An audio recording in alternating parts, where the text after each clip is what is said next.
one in years. I haven't. Good morning, everybody. Good morning, Sandra. We're going to be in 2 Thessalonians chapter 2, so go ahead and open up to that.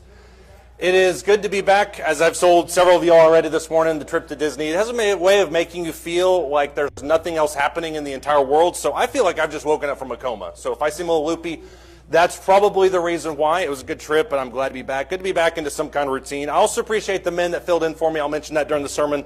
But the guys that filled in, I'd heard great things about them.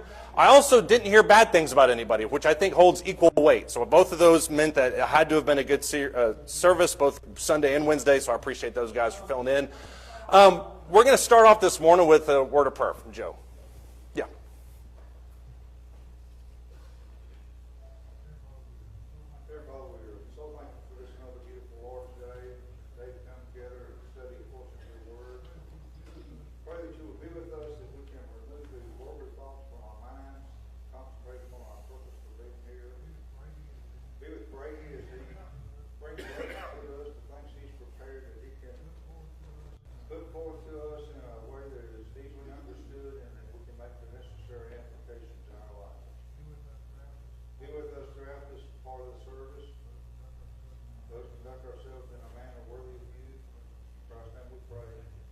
Amen. Thank you.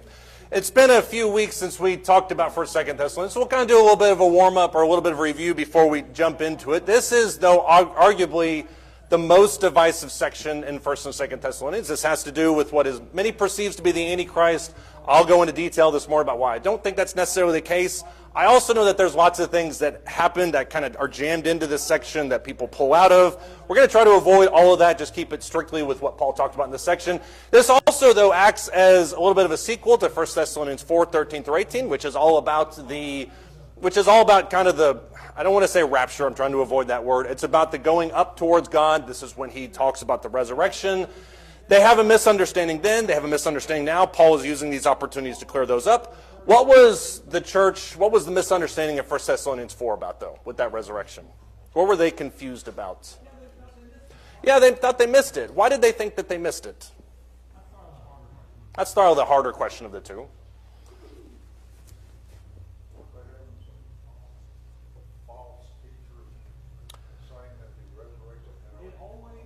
It always goes back to false teachers. I don't know if that's always the case. In some cases, it may just be a simple misunderstanding that Paul feels like he needs to clear up. But you're right. I do think in this case it probably was false teachers.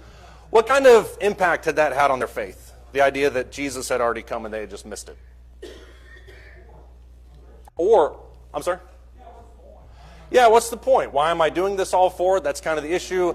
It's a little bit more nuanced in 1 Thessalonians chapter 4. Their issue wasn't necessarily that they had missed the resurrection. What was their specific hang-up, though? Yeah. Is it the resurrection or the second coming? The second coming.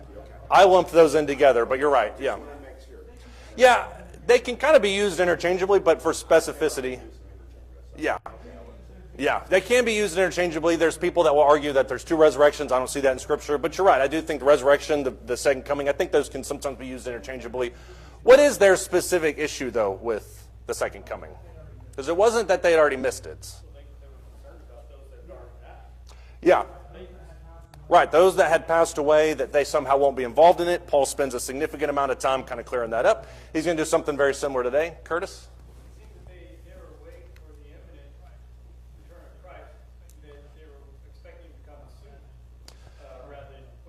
Right. And so it's very interesting that Jesus really emphasized to watch and pray, be watchful, be ready, and always doing his will. Right. When he does come, we're prepared. And yet, that we're to be continually watching, yet it's clear here that Jesus wasn't going to. Yeah, it's an interesting, I guess frustrating is probably the best word to describe it, because Jesus says, behold, I'm coming quickly. You see that in Revelation. Jesus says, or Jesus ascends, and they say he'll descend just in the same way that he ascended. So there's a lot of, I think, confusion, probably a lot of angst on their part about Jesus coming back. The idea that he hasn't come back at this point in 20 years, they probably feel like they had missed it. Maybe those who had passed away aren't going to be a part of it. And as we talked about, that has an impact on your faith because, as Joe mentioned, what's all this really been about? If I'm not going to be resurrected, if I'm not going to join in with that, if they've already died, what's this all been about? That's really kind of the issue there. What you notice, especially when you get into 2 Thessalonians, is how that conversation has morphed. It used to be about the dead who have passed away, whether or not they're going to be a part of it. 2 Thessalonians chapter 2, which was written 6 to 8 months after 1 Thessalonians, their ideas and their misinformation has kind of morphed. And so that's what we'll kind of get into this morning. 2 Thessalonians chapter 2, we'll just read it all, starting in verse 1, going all the way down through verse 12. He says, "Now we request of you, brethren, with regard to the coming of our Lord Jesus Christ and our gathering together to him, that you not be quickly shaken from your composure, or be disturbed either by spirit or a message or a letter, as if from us, to the effect that the day of the Lord has come." That's the transformation. It used to be about the dead, now it's about the fact that it's already happened. Verse 3, "Let no one in any way deceive you, for it will not come unless the apostasy comes first. And the man of lawlessness is revealed, the son of destruction, who opposes and exalts himself above every so-called God or object of worship, so that he takes his seat in the temple of God, displaying himself as being God. Do you not remember," verse 5, "that while I was still with you, I was telling you these things? And you know what restrains him now, so that in his time he will be revealed. For the mystery of lawlessness is already at work. Only he who now restrains will do so until he is taken out of the way. Then that lawless one," verse 8, "will be revealed, whom the Lord will slay with the breath of his mouth, and bring to an end by the appearance of his coming. That is, the one whose coming is in accord with the activity of Satan, with all power and signs and false wonders, and with all the deception of wickedness for those who perish, because they did not receive the love of the truth so as to be saved. For this reason God will send upon them a deluding influence, that they will believe what is false, in order that they all may be judged who did not believe the truth, but took pleasure in wickedness." What is this section about, these 12 verses? And if someone can summarize it in 2 or 3 sentences, you're a better person than I am. So, yeah, Paul?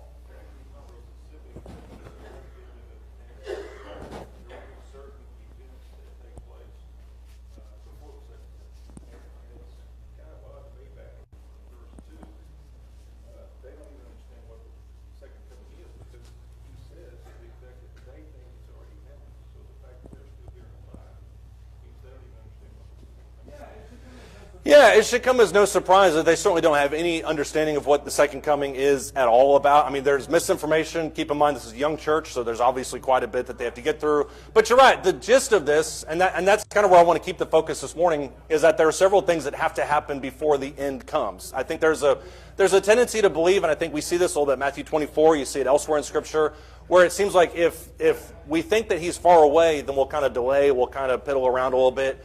But the idea is that, as Curtis mentioned earlier, that you always have to be ready for it. And I think that's exactly what you're driving at. I think that's what Paul's driving at in this passage, too.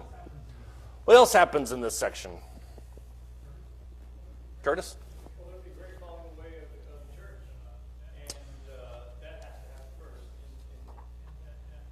And that there is one influence that's going to be involved in the falling away of the church. In fact, he's going to be very influential. Whoever this influence is, could be very influential and cause even believers to fall away with his false doctrine. He's going to impress upon them, even showing signs and wonders. Mm-hmm. I think it is being counterfeit. And as they follow after his doctrine, Mm-hmm. lose their soul. And when you look at it, does doctrine matter? Well, these people lose their soul because of false belief. Yeah, so I guess in hindsight, scheduling this the week we get back from Disney probably wasn't the smartest choice. But you're right. I mean, when you look at 2 Thessalonians chapter 2, there seems to be an emphasis on a specific individual, a specific influence, there's specificity involved here. I don't know, and I'm not totally convinced, and this certainly isn't contrary to anything you just said. I'm not necessarily convinced that Paul has something or someone specifically in mind, as much as he is more doing what Paul's talking about, where he's kind of laying out all the things that need to happen before Jesus comes. But you're certainly right. Kind of feeding into that idea is the thought that before Jesus comes, there's quite a bit that needs to take place, and especially what you mentioned, kind of a mass departure from faith. And I think this kind of is a good juxtaposition against what we think of. When we think of this first century church, we read all these letters, we think, well, these people were just all over the place. Corinthian church was divided, Philippian church was divided. There seems to be, at least in the first century, this kind of unanimity of opinion. People are kind of on similar wavelengths, but then there's just kind of this mass scattering of thoughts and heresies and all these false doctrines. I think that's what Paul is addressing when he says this specifically. Paul? The problem for him, and it's still a problem for us today, is to try to quantify exactly what these events are, like quality of sin. Yeah. We can speculate, and we can get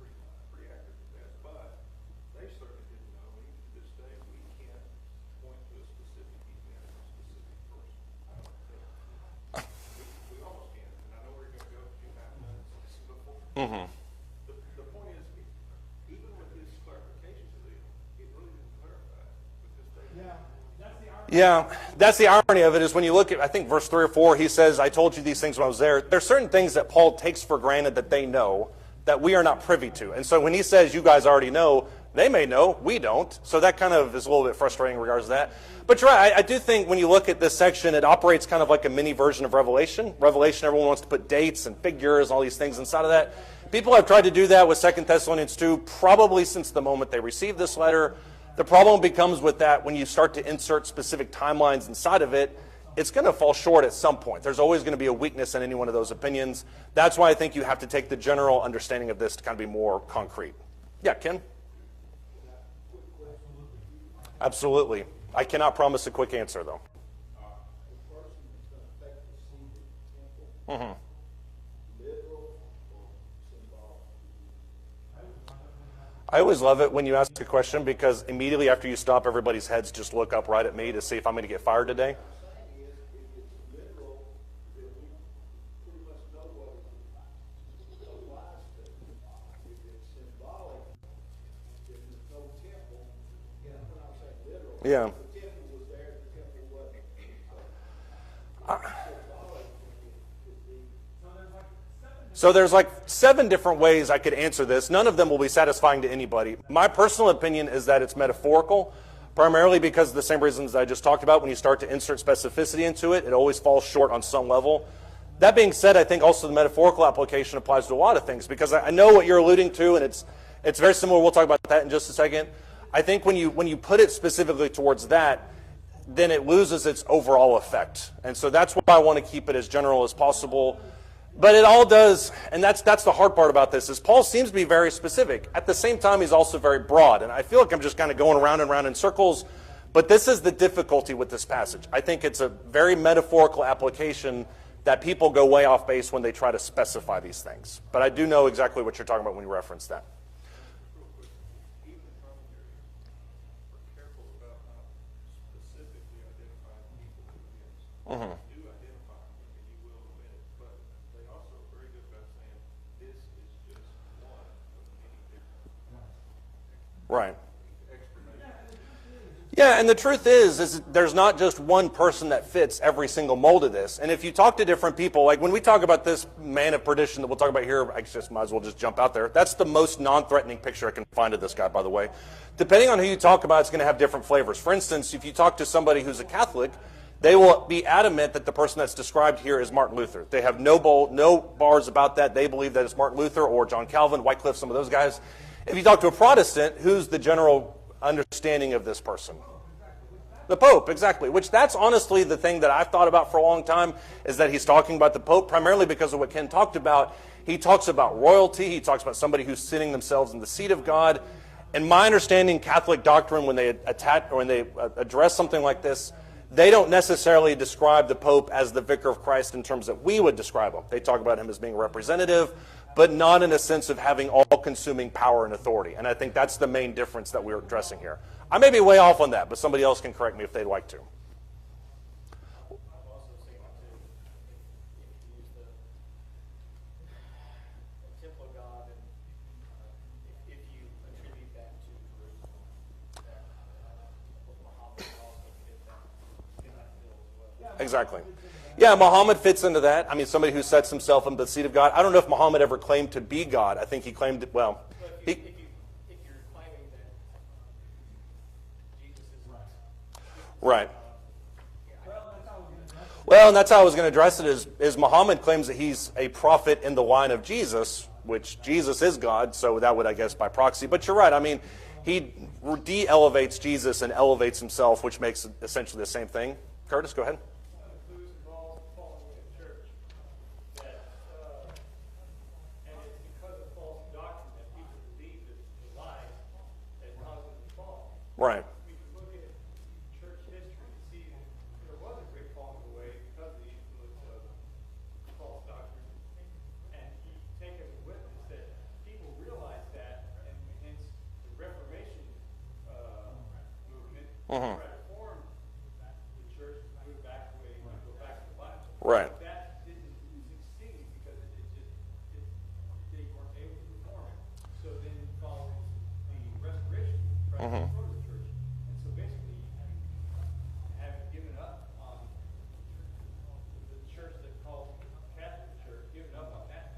because it wasn't going to change. So they just segregated themselves entirely and went back to the Bible. Yeah. So there was a great falling away, and there was a restoration. We're reaping the benefits of that restoration. Yeah. What I'm getting at is that in those days, the Thessalonians should not have been waiting for Jesus to come to. Exactly. The church has fallen away, so we need to be ready. Because this event has taken place. Right. I see. And if I can add on to that, it's probably taken place several times since then. I mean, when you talk about, for instance, and we don't have to get too deep in the weeds here because that defeats the entire purpose of what we're talking about, but when you look, for instance, at church history over the last 2,000 years, there have been several moments where people went sharp departure. Council of Nicaea kind of restores the divinity of Jesus in that regard. Go a little bit further, you talk about the councils in the 7th and 8th centuries that kind of restore it back. There's also thought specifically inside of Catholicism that he's not talking about the papacy in general, but certain specific popes. For instance, if you look like somebody like Pope Gregory, he obviously had a huge influence. It kind of establishes himself as royalty.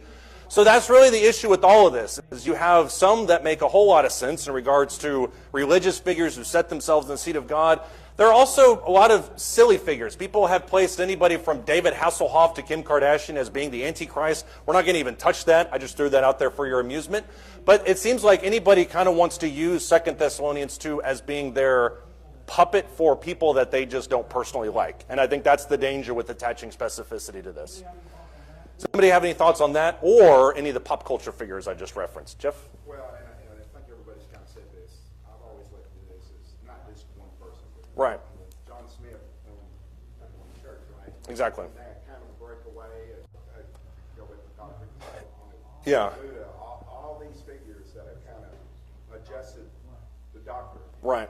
Wouldn't that fit this description? They absolutely would. Because the Bible says there's more than one antichrist. Right. So I would think the same thing kind of applies. There's more than one of these men that do that. They Right. break away either a bunch of people, a small group of people, but they still do the same thing. Right. And I think if there's one thing we get out of this class, it's that aspect, that there have been multiple figures who have displayed something like this. And I think that's really important to the understanding of this passage in general. Joe, and then we'll keep moving. In verse 4 where it says displaying himself as being God, you know, all the highfalutin religious guys, even the Pope, declare themselves to be equal to Christ. But I've got a little technical That is true. that saved us. Right, and I hadn't made that delineation, but you're exactly right. Kind of going more into what Jeff was talking about, if you think about the Mormon Church, which is a sharp departure away from it, you have the version of Gnosticism, which existed. It's very similar in thought. Then you have certain groups, I think Jehovah's Witnesses, for instance, that claim that Jesus was the first created being and that we by proxy are also equivalent to him, which isn't exactly what you were talking about, but it sets yourself up in the seat of Jesus as well. So there's all sorts of opinions. We could spend an entire quarter just going through all the falsehoods in regards to this. We're not going to do that. But I do think it's important to get this. One thing that you do notice when you look at this section is the language that Paul uses is strikingly similar to how it's talked about in the Old Testament. Look at Daniel chapter 11. Those of us who were in the Daniel class, I think either last quarter or the quarter before, I can't remember, you kind of see Daniel using metaphorical language, very apocalyptic in terms of talking about somebody who basically annihilates the Jewish way of faith. If you look in Daniel chapter 11, starting in verse 36, he says, then the king will do as he pleases. Notice the language that's similar between this and 2 Thessalonians 2. The king will do as he pleases, and he will exalt and magnify himself above every god, will speak monstrous things against the God of gods. He will prosper until the indignation is finished, for that which is decreed shall be done. He will show no regard for the gods of his fathers or for the desire of women, nor will he show regard for any other god, for he will magnify himself above them all. But instead, verse 38, he will honor a god of fortresses, a god whom his fathers did not know. He will honor him with gold, silver, costly stones, and treasures. He will take action against the strongest of fortresses with the help of a foreign god. He will give great honor to those who acknowledge him and will cause them to rule over the many and will parcel out land for a price. For super mega bonus points, who is Daniel talking about in these verses? Yeah. I'm sorry? It wasn't Caesar, at least not that I know of. But it might, I mean, it can be applied to them, certainly. Who was? It wasn't Alexander the Great. He actually comes way earlier in Daniel chapter 11, but it's kind of in the same wheelhouse. Does anybody remember who he's talking about?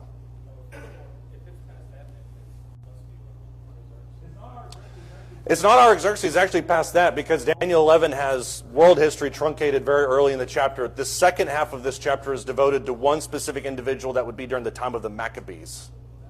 What's that? I wish I could hear that in my head over and over again, because that was great.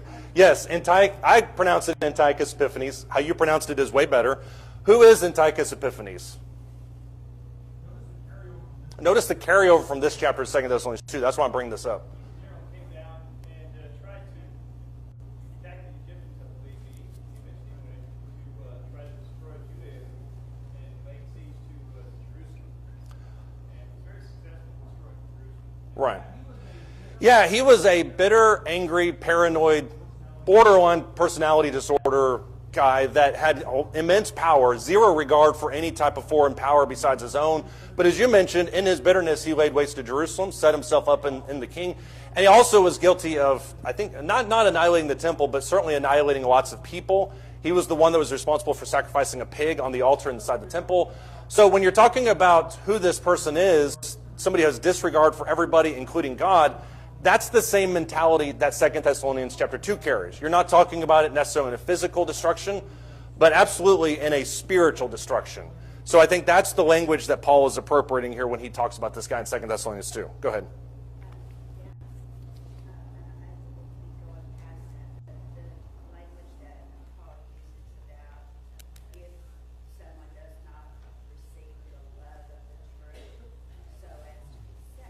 Mm-hmm.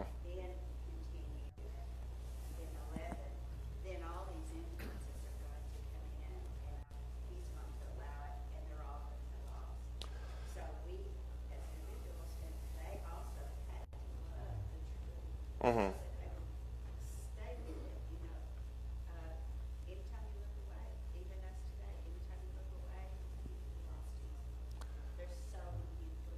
Right. Yeah, and I think, it's, and then this is not minimizing what you said, but what you said is very basic, but at the same time, it's so fundamental to it. And I think people minimize it because it's so basic. When he talks about, and especially in 1 Thessalonians, staying true, holding fast, that type of concept, very simple, very basic. But how often are we guilty of not doing it? And as you mentioned, when you look in 2 Thessalonians chapter 2, there's all sorts of influences that can take you away from it. And we think to ourselves, like they did in Daniel chapter 11, well, I'll just roll with it, because he seems to be not the most evil human being alive. He's making concessions. I want to stay alive. I want to do what's good for God. And so I'll just kind of roll with it. But before long, as you notice, you start drifting farther and farther and farther away. And that's exactly right. That's what Paul is trying to get at here in 2 Thessalonians chapter 2. That's a great comment.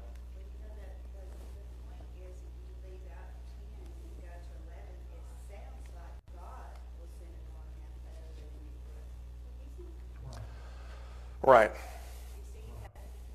Right. And that's what we're going to talk about here in just a second, but you're exactly right. I mean, there's the perception that God is actively doing this and bringing it on because he's mean. That's not really the case at all, and that's certainly not what Paul is hitting on in this passage. Does anybody else have any thoughts or comments?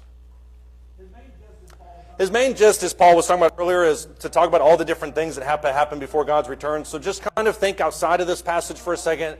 What are all the things that have to happen before God's return? Apostasy, yeah. What else needs to happen?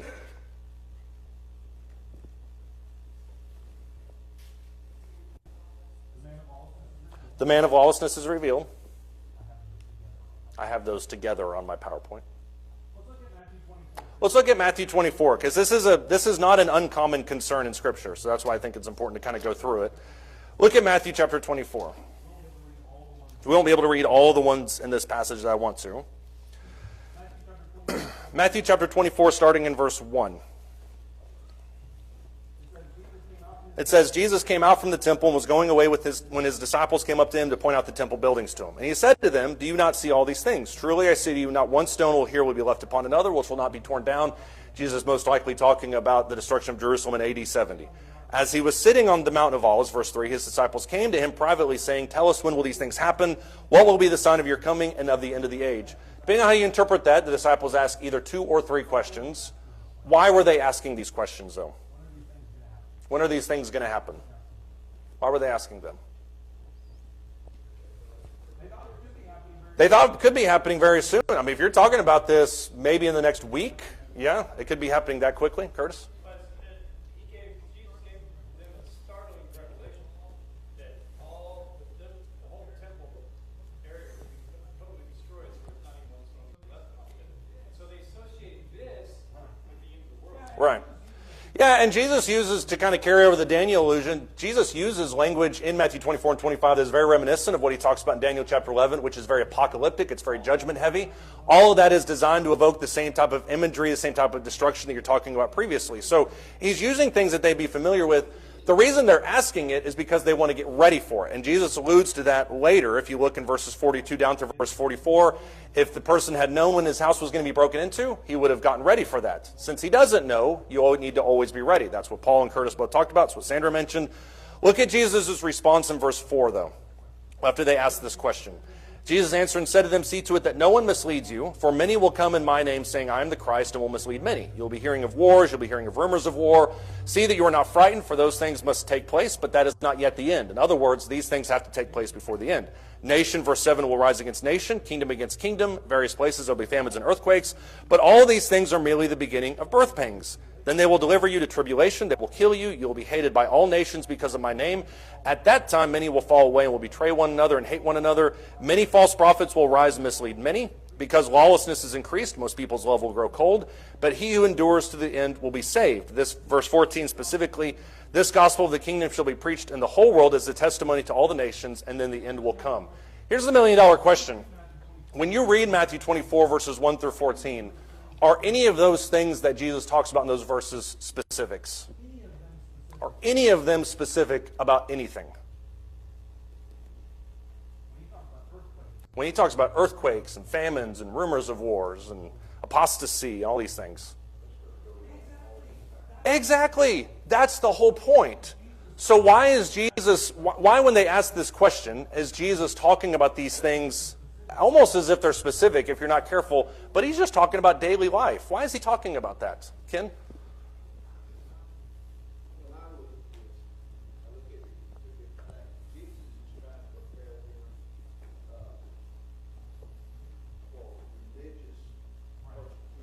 Right. They are viewing it from the king was war against the Romans. Right. And they still, even after everything that's been taught, didn't really understand. They didn't understand at all what Jesus was talking about in terms of a kingdom. That's safe to say for sure. But I think they also didn't understand what was going to be required of them in the future. I mean, when Peter asks, Lord, what about me? What's going to happen to me? You're going to be dragged to wherever you want to go. What's about me? Jesus says it's not for you to know right now. These people had no clue when Jesus was coming back. They didn't know what to expect in the future. And what Jesus is saying here in Matthew chapter 24, the first 14 verses, is life's going to continue on as it always does. You're going to hear about all these different things, but don't mistake them for the end of the world, because that's just a part of life. That's just a part of reality. 2 Thessalonians chapter 2 structures it the exact same way. These things happen, great apostasies happen, but none of these things necessarily are the herald of the end. And I think that's important to keep in mind. When Jesus told them that the temple was going to be completely destroyed, and so they asked Jesus several questions. Mm-hmm. They thought it was all related, but they were unrelated events that take place. So now he's dealing with the specifics about what was leading up to the destruction of the temple. Mm-hmm. And so there were indications of if these things start to occur, it's coming here. Destruction Right. is coming here. And so he's dealing only with that, not the end of the age Right. or the end of the world, but rather with the judgment that's coming upon Jerusalem. Right. With all the bloodshed. But, you go back to chapter 23, and when he's pronouncing woes upon scribes, Pharisees, hypocrites, and he ends up with, behold, your house is left up to desolate. What he's talking about. Mm-hmm. The whole system, Judaic system, because we know from Colossians 2:14 that the law was nailed to the cross. It came to an end, fulfilled its purpose. Jesus fulfilled its purpose, so therefore it was complete. It was fulfilled, perfected. Mm-hmm. And so it came to an end. Its influence and its import, its requirements to follow came to an end. Mm-hmm. So he says, your house is left in the aside from God. That he was coming to an end. Yeah. So when the temple was completely destroyed, they were left not even the records of who had responsibility and privilege to serve in the temple. Right. They were lost. They didn't have the records. Right. All burned up. And so, as Jesus is giving him indications, this, I think, it must have differed from standard everyday. Because, we can look at this and what goes on today. We have earthquakes, we have wars, everything like that. So, yes, these things continue, but I think this was probably an amplification of what would be leading up to when you see it in Psalm 8, the desolation.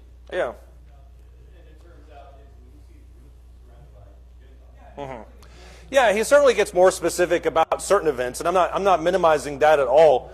What I mean is when they're asking these kind of rapid-fire questions, he says, well, those really aren't things that you need to be worried about. There are some things you need to be worried about, but in general, life's going to continue on as it is and always has, and these things are going to get worse and worse, but those things don't necessarily mean the end. I mean, you see it. I don't know how many times, even in my lifetime, I've seen it. War breaks out in the Middle East, and people think, oh, Jesus is coming back. Or somebody launches a missile at somebody, people think, oh, the end is coming. None of those things mean the end is coming. And if you pin your hopes on Jesus' return by the end of this war, and then it doesn't happen, your faith is shattered. And I think that's what Jesus and Paul is trying to get past with these people. Go ahead.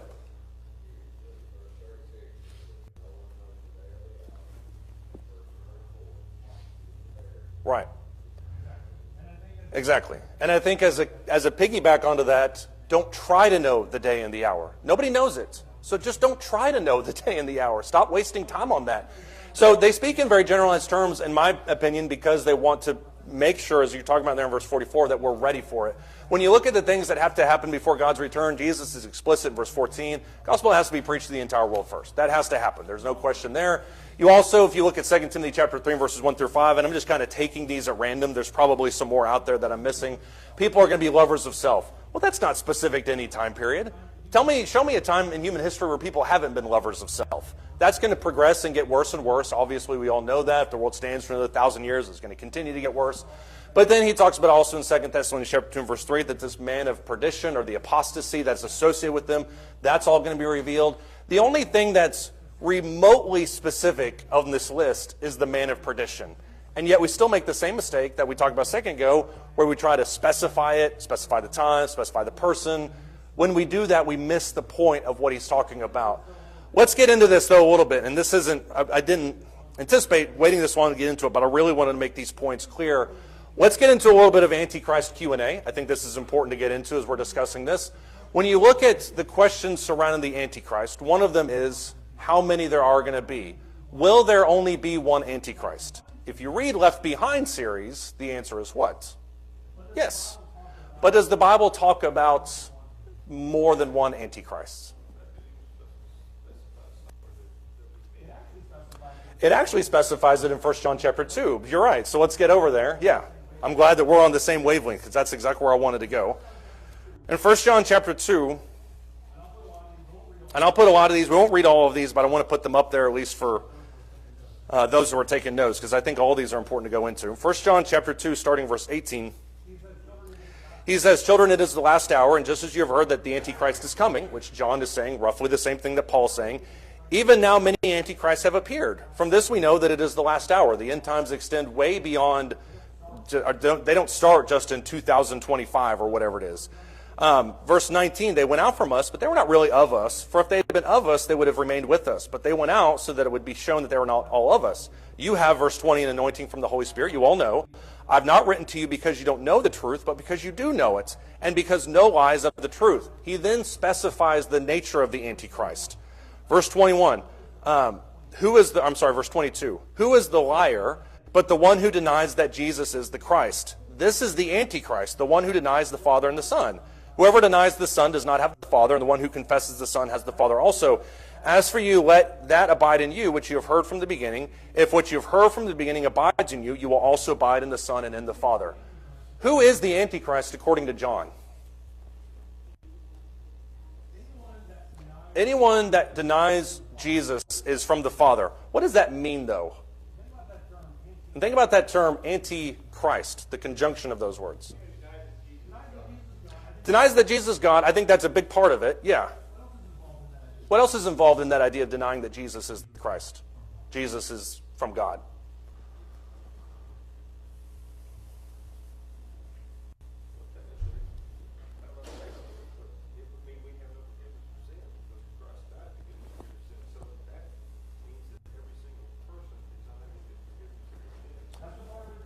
That's a part of it too. The idea that there's no forgiveness that comes from him because he's not of God. Jesus can't give us forgiveness because of that.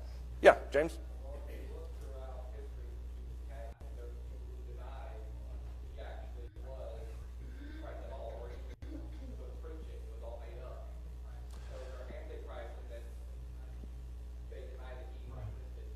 Right. It's what's called, I think maybe 1940s, something like that, the Jesus Seminar, where they tried to take all the supernatural things about Jesus out of the equation and just boil him down to just a great teacher, kind of like Buddha was. That's the same type of idea I think that you're talking about.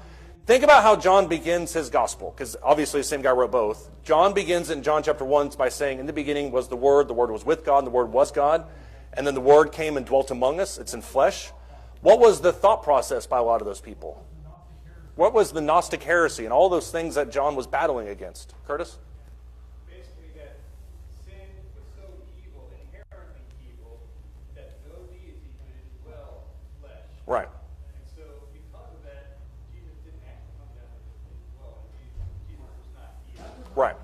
That's a version of what Catholics will call original sin and what Calvinists will call, what is that missing? Somebody help me out. Total depravity, exactly. The idea that Jesus could not, and somebody else said over there, thank you. The idea that Jesus could not inhabit a physical body because the physical body is corrupt with sin. That's the same type of teaching that was going on in this day. John's teaching is that Jesus came in flesh, that he was God. There's no split between those. And if you try to separate who Jesus is from God, then that's the antichrist. You see that debate happening in today's world, where people will argue about the deity and humanity of Christ. That's the definition of an antichrist, if you want to be specific. Here's an example of how one false doctrine begets another false doctrine.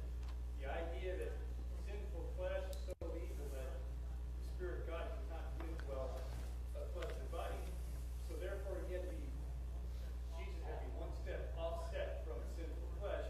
Therefore, Mary was conceived immaculately so that she didn't have that sinful flesh, so that when she bore Jesus, she didn't pass to him that evil, sinful nature. Right. So what Curtis just did was a unique set of theological mental gymnastics that, as you talked about, when you believe one supposition, these others have to naturally follow. And you get to the point where the end result is just so absurd that it doesn't even mirror anything that's found in truth. So the simple reality that God came and dwelt among us and was in the flesh is very, very simple, but it's also very difficult for people to believe. And certainly in the first century, the Gnostic belief was, well, this couldn't have happened. Jesus had to have been a ghost. Jesus only received his deity when he was baptized, or whatever the situation is. People that deny that, that's the definition of an antichrist. John is parroting the same exact type of thing that Paul's talking about there in 2 Thessalonians chapter 2. According to 2 Thessalonians chapter 2, and Sandra mentioned this a little bit earlier, what is their effect? What is the antichrist, quote unquote, effect on other people? Think specifically about that deluding influence. They're going to be lost because they believe the lie. Exactly. Paul uses something very similar in Romans chapter 1, verses 18 through 25, when he talks about God sending them a deluding influence, allowing them to kind of follow their own lusts. What is God's role in this? Is God intentionally trying to deceive people? They've made their choice. Paul?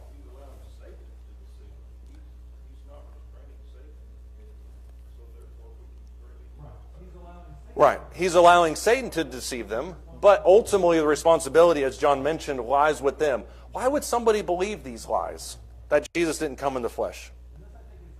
And this, I think, is really to the core of what faith is all about. Curtis, go ahead. No, you're fine.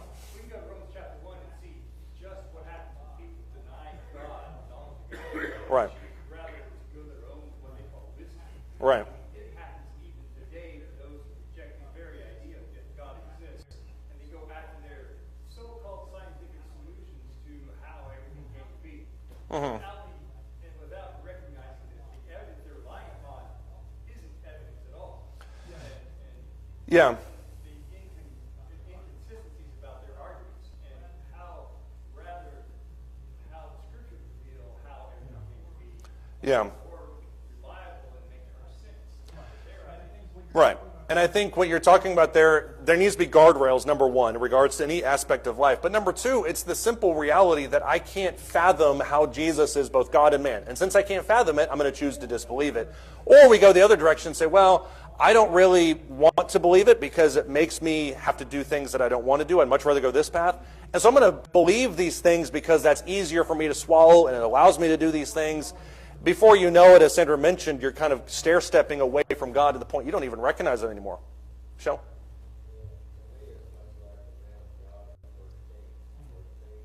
Mm-hmm. Yeah. Right. He's told that the prophet is told directly by God, go here and do this. And then another prophet comes in with the express intent or express desire to try and deceive him, to kind of test him to see where he's at on it. The guy falls victim to it and it costs him his life. That's a pretty harrowing story for any of us. If any of us dares deviate from what God says about anything. What I meant to emphasize what I just said is simply that there will always be something that is believable to somebody who wants to believe it. Right. Justify or write off the existence of God or the plan that God has in place to save us. Right. Exactly. If somebody wants to believe something bad enough, God's not going to step in their way. If somebody wants to do what they want to do bad enough, God's not going to interject and force them to stay on the path. Those people are going to be responsible for their own decisions. And so when he talks about the deluding influence or sending upon them these types of things, it's not God trying to trick them. It's God getting out of the way to allow them to go that path that they've always wanted to go. Yeah. Yeah, John?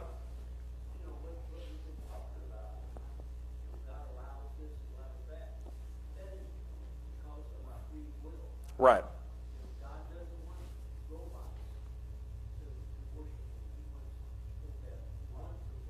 Right. Exactly. God, you're right. It goes back to the nature of what free will is all about, which is that God's not going to force you to love him because that's not the nature of love. It has to be free will, as you mentioned. Yeah, that's a great point. If you look in this passage too, there's one instance that kind of sticks out in a lot of people's minds about some difficulty regarding what he says here. But it says specifically there, I think in 2 Thessalonians 2 and verse 5 maybe, that he's going to be restrained. Why is he restrained and how is he restrained? And I realize that's a super vague question, but hopefully when you look at that, you kind of see what we're getting at. Why is this man of man of apostasy, this man of destruction, why is he restrained? Yeah, Paul? Commentaries, and it's been a long time since I studied this, but if I remember, there was two theories. One was that the restraint was the apostles. Mm-hmm. So once the last apostle died, there would be free will. And the other was the Roman Empire. Mm-hmm. So that was a big restriction. So the theory is that once the apostles are gone and the Roman Empire is gone, then all this is going to start taking place. Because there was a restraint that kept it from taking place. Right. But that's, again, that's commentary. Right. And like any good commentary, it probably ended with, but we don't really know. These are just some prevailing theories. Yeah, and there's been lots of ideas about this. If you look specifically at 2 Thessalonians 2 and verse 6, this is the verse I was trying to find a second ago. He says, and you know what restrains him now. He says that like we know. Obviously, the church of Thessalonica probably knows. We don't know. But he says, you know what restrains him now, so then in his time he will be revealed. So there seems to be this issue in 2 Thessalonians about this man of perdition that's eventually going to come. He hasn't come yet because of some kind of restraining power. I've read some of those commentaries too and thought about the idea of the Roman Empire or these types of things. It seems to me, and this is once again just my own personal opinion on this, it seems to me to come back a lot to what Paul talks about, or what happens in Luke chapter 10. If you look at Luke chapter 10 specifically, I think this is, and I may change my opinion tomorrow about it. That's what happens sometimes with these things. But when you look at Luke chapter 10, this seems to be the most logical deduction of what's restraining him. Luke chapter 10, starting in verse 13, he says, woe to you, Chorazin, woe to you, Bethsaida, for if the miracles had been performed in Tyre and Sidon which occurred in you, they would have repented long ago, repenting in sackcloth and ashes. Those two cities were annihilated in the book of Isaiah. It will be more tolerable for Tyre and Sidon on the judgment than for you. You, Capernaum, you will not be exalted to heaven, will you? You'll be brought down to Hades. The one who listens to you listens to me. The one who rejects you rejects me. The one who rejects me rejects the one who sent me. Why does Jesus live it at these cities? Got about 5 minutes left, and I want to kind of get through this real quick. Actually, we're not anywhere close to being done. So, their inability to repent despite the miracles that are present there. That's the focus there. Look at verse 17, right into this next section. The 70 returned with joy, saying, Lord, even the demons are subject to us in your name. He said to them, I was watching Satan fall from heaven like lightning. Behold, I have given you authority to tread on serpents and scorpions over all the powers of the enemy. Nothing will injure you. Nevertheless, do not rejoice in this, that the spirits are subject to you, but rejoice that your names are recorded in heaven. There seems to be, during the period of the spiritual gifts, a restraining or limiting power, where the apostles, where Jesus obviously has ability over demons, over these spirits. Once that's out of the way, there seems to be this great kind of this contamination where it's just unrestrained, where Satan is able to do whatever he wants to. There's a remarkable victory during the time of spiritual gifts. Once spiritual gifts are over, it seems like that restraining power is gone. Go ahead.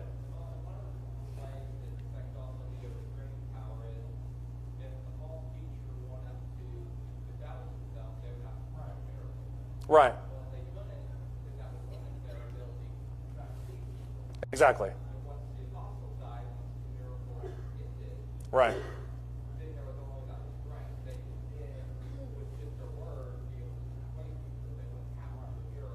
Right.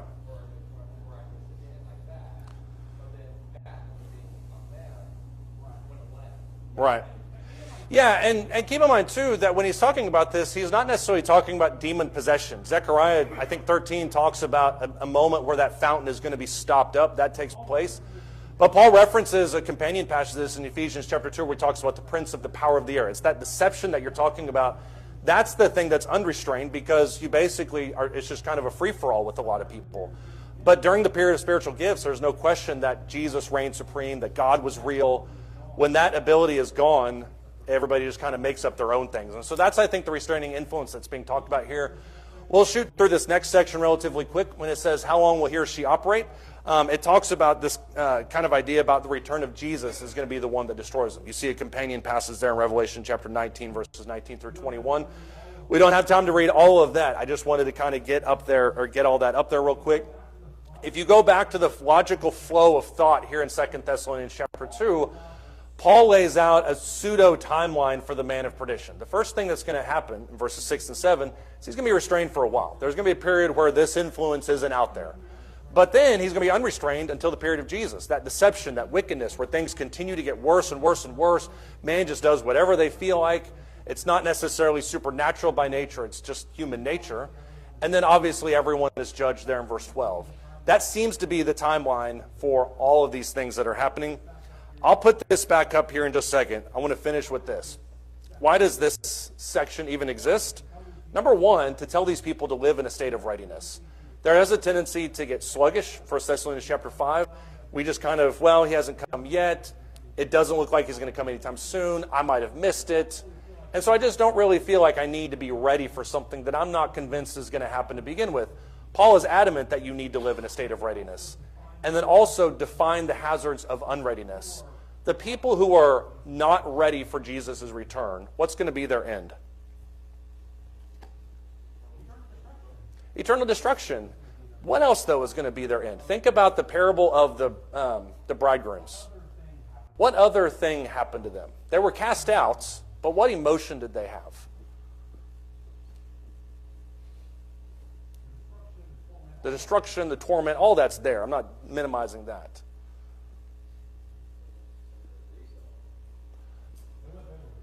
They went bitterly. Had they just prepared ahead of time? And this is why I said that about what Sandra said earlier.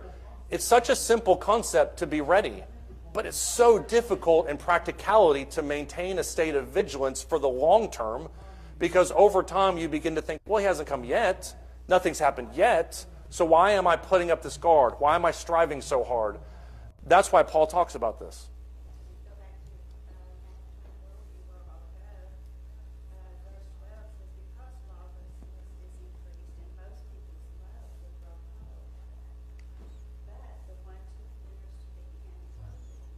Right.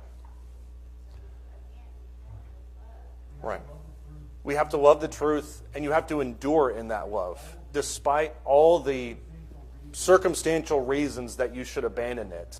Yeah, I think that's spot on.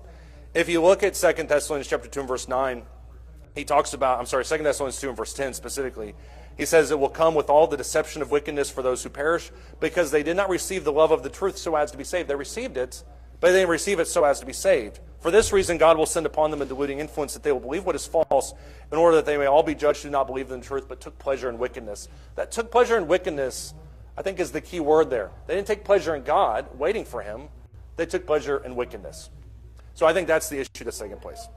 We'll pick up with 2 Thessalonians chapter 3 next week, everybody. Thank you.